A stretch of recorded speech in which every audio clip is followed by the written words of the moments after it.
Hello guys welcome back to my YouTube channel. आज आलोचना करिम जिखन geotech घৰৰ लिस्टत কাৰ কাৰ নাম আহিছে পঞ্চায়ত ব্যক্তি যিখন জিঅ'টেক ঘৰৰ লিষ্ট প্ৰকাশ পাইছে আৰু এইখন লিষ্টত আপোনাৰ নাম আছে না নাই কেনেকৈ চেক কৰিব সম্পূৰ্ণ আজিৰ এই ভিডিঅ'ত জানিব পাৰিব কেনেকৈ চেক কৰিব লাগে জিঅ'টেক যিবিলাক ঘৰৰ লিষ্টত যিসকলৰ নাম আহিছে বা কাৰ নাম আহিছে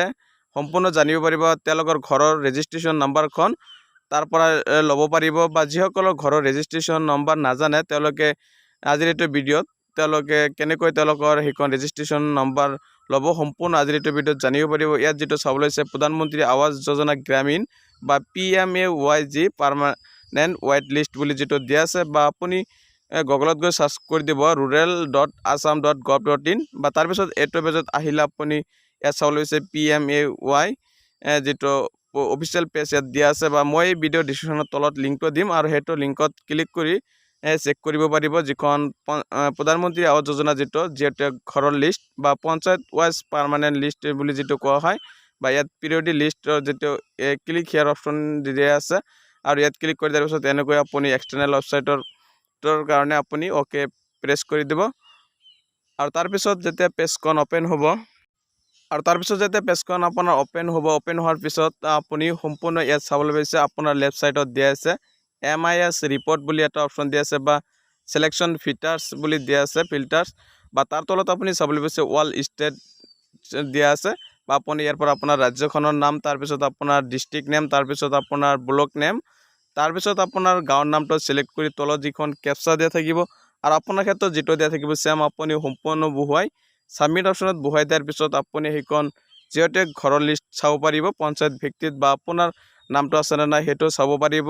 আৰু আপুনি যদি হেটো ডাউনলোড কৰিব বিচাৰে আপুনি ডাউনলোড কৰিব পাৰিব তাত ডাউনলোড অপশনত ক্লিক কৰি বা আপুনি যদি চাব বিচাৰে সম্পূৰ্ণ চাব পাৰিব আৰু এনেকৈ আপুনি ফাৰ্স্ট টাইম সকলোবিলাক স্টেপ আপোনাৰ